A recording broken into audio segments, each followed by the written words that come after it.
한국형 전투기 사업 시작부터 곳곳에 장애물. 2030년대 한반도 상공을 수호하면서 국내 항공우주산업 진흥의 천병이 될 것으로 기대를 모았던 한국형 전투기 사업에 대한 우려가 커지고 있다. 개발비만 8조 원이 넘는 초대형 사업인 KF-X는 개발이 완료되면 우리나라가 120대, 인도네시아가 50대를 생산해 운용할 예정이다. 양산 비용까지 합치면 약 20조 원에 달한다. 개발을 맡은 한국항공우주산업은 CJ 1호기를 내년 상반기에 출고하고 2022년 상반기에 초도 비행시험을 시작, 2026년 개발을 완료할 예정이다.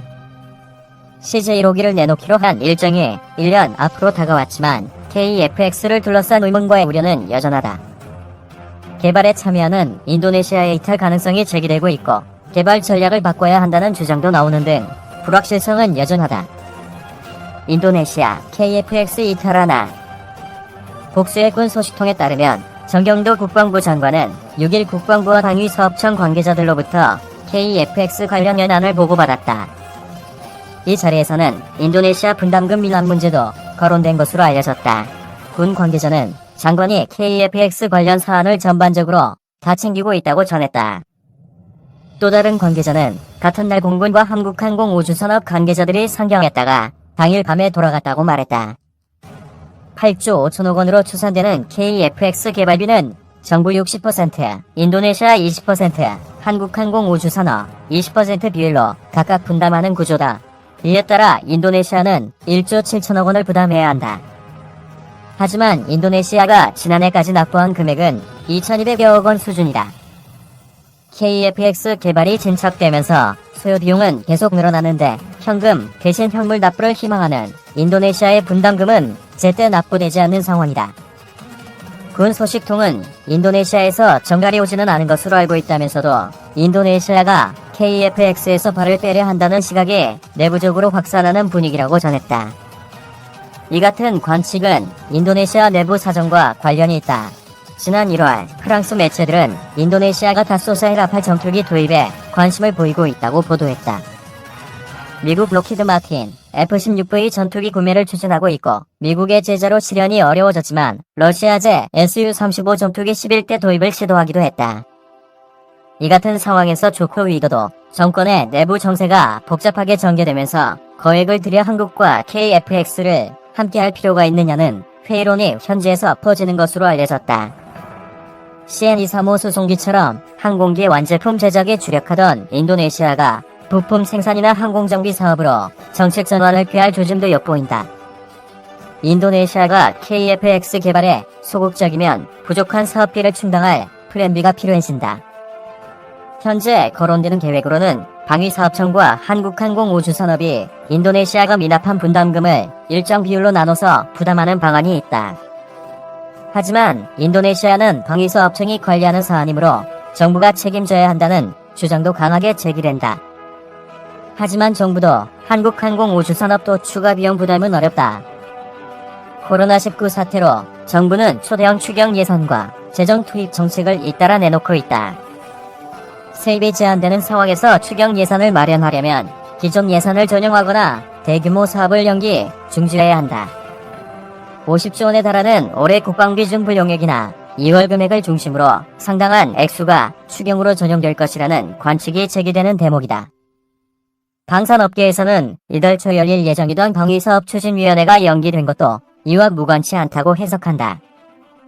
해군이나 공군의 굵직한 무기 도입 사업이 연기 또는 재검토될 것이라는 추측도 많다. 이 같은 상황에서 수천억 원을 추가 부담하는 것은 쉽지 않다. 인도네시아의 이탈로 KF-X 대당 생산비가 늘어나는 것까지 고려하면 문제는 더욱 심각해진다. 한국항공우주산업도 마찬가지다. 금융감독원 전자공시 시스템에 따르면 지난해 한국항공우주산업 매출액은 3조 1,100억 원, 당기순이익은 1,983억 원이다. 수천억 원의 개발비를 추가 부담할 재정적 여유가 없다. 실전에 즉각 투입할 전투기가 필요하다.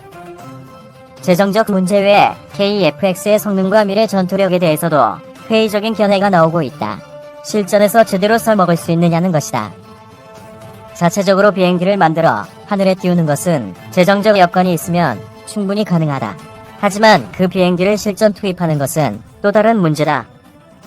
4세대 전투기인 유럽의 라팔과 타이푼은 개발이 완료됐을 당시에는 공대공 전투 기능만 갖춘 상태였다.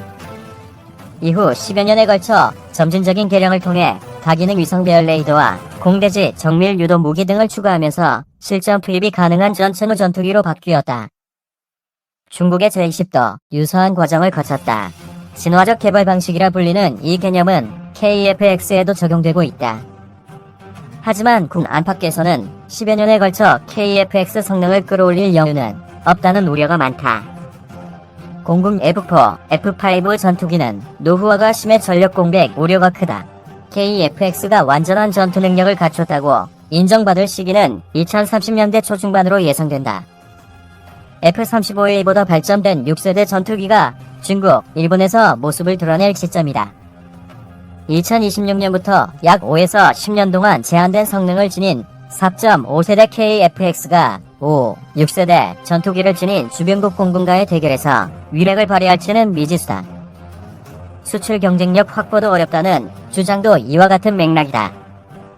2002년 한국 공군 차세대 전투기 사업 당시 라팔 측은 공대공 및 제한된 공대지 능력을 갖춘 8대를 2005년에 먼저 인도하고 나머지 32대는 2008에서 2009년 인도하겠다고 제안했다. 타이푼은 공대공 및 제한된 공대지 능력을 갖춘 기체를 일단 인도하고 2009년 한국 공군 요구에 맞게 개량한다는 조건을 제시했다. 진화적 개발 방식을 채택했기 때문에 한국 공군의 요구를 신속하게 100% 충족하기 어려웠던 탓이다. 반면 F-15K는 공군 요구 조건과 항공기 인도 일정 등을 빠르게 충족, FX 사업의 최종 승자가 됐다. FX 사업의 전례로 볼 때 2026년에 나올 제한된 성능의 KF-X 초기형이 공군과 해외 시장에서 어떤 평가를 받을지는 충분히 예상할 수 있다. 인도네시아가 F-16V, Su-35, 라팔에 관심을 보이는 것은 도입하자마자 실전 투입이 가능한 성능을 갖고 있고 검증이 됐기 때문이다. 남은 방법은 KF-X 첫 생산분부터 성능을 최대한 높이는 것이라고 전문가들은 지적한다.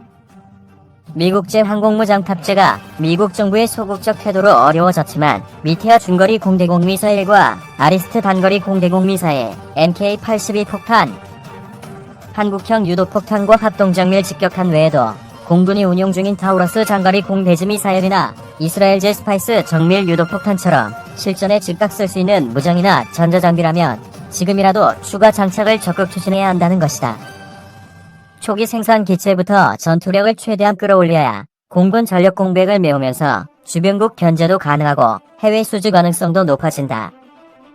KF-X는 항공우주산업 후발 주자인 우리나라의 입지를 높일 수 있는 기회다.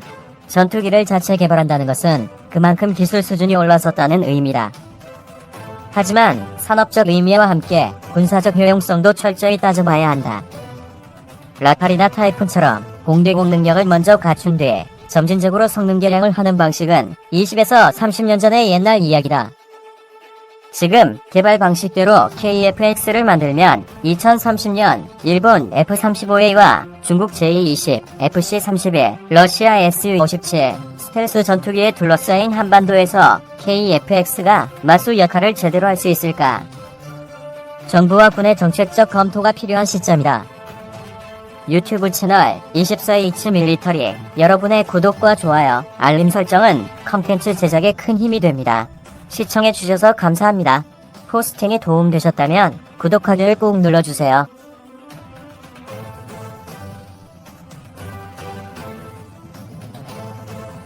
유튜브 채널 24H 밀리터리 여러분의 구독과 좋아요, 알림 설정은 컨텐츠 제작에 큰 힘이 됩니다. 시청해주셔서 감사합니다. 포스팅이 도움되셨다면 구독하기를 꼭 눌러주세요.